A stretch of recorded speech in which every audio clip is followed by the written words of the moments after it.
Okay, so we're still talking about the question of how do you evaluate whether a statement is true or false. One of the first ways I mentioned was that you go out and you see for yourself if the statement is true or false.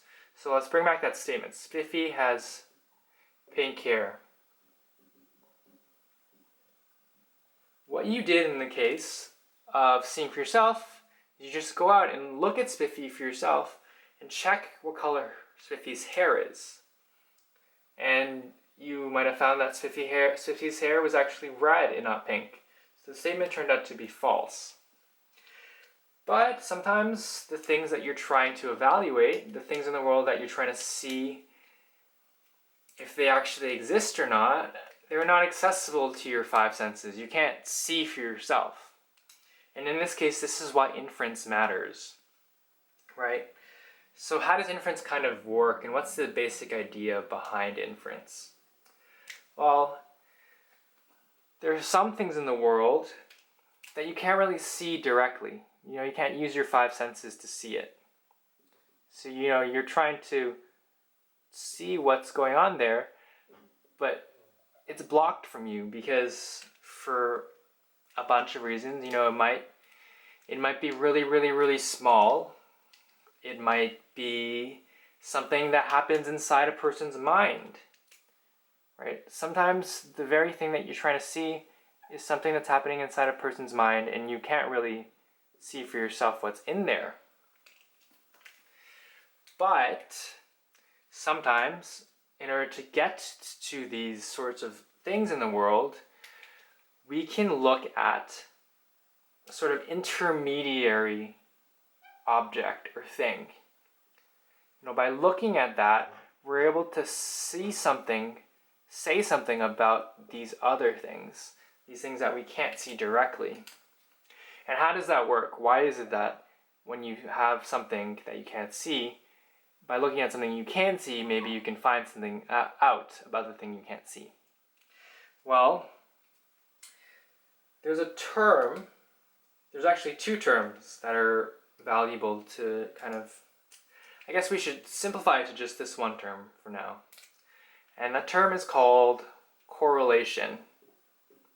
It's a really, funny kind of word, but the basic idea of correlation is that, by definition, it kind of just means A follows B. Right? So that kind of means that, whenever A happens, B tends to kind of happen as well. So, for example, your friend, you can't see inside his mind. You can't really see what's going on there. But let's say that he's frowning.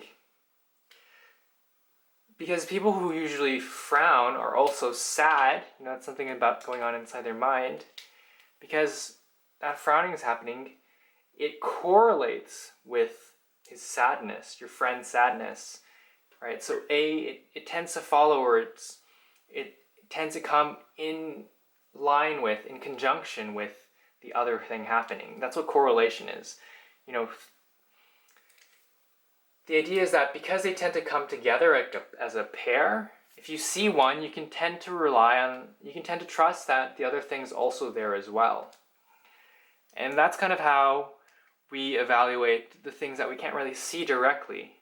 And that's kind of an inference.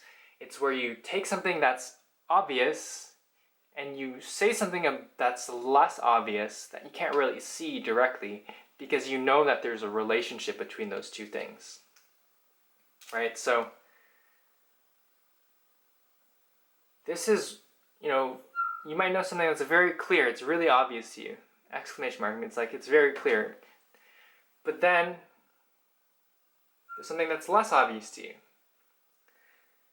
But because you know that there's a relationship, that these two tend to correlate, they come together usually, by seeing this, you can infer that this is probably there as well. And that's kind of how we also can find out things about the world that we might not be able to access directly. And that's kind of the basic idea of inference.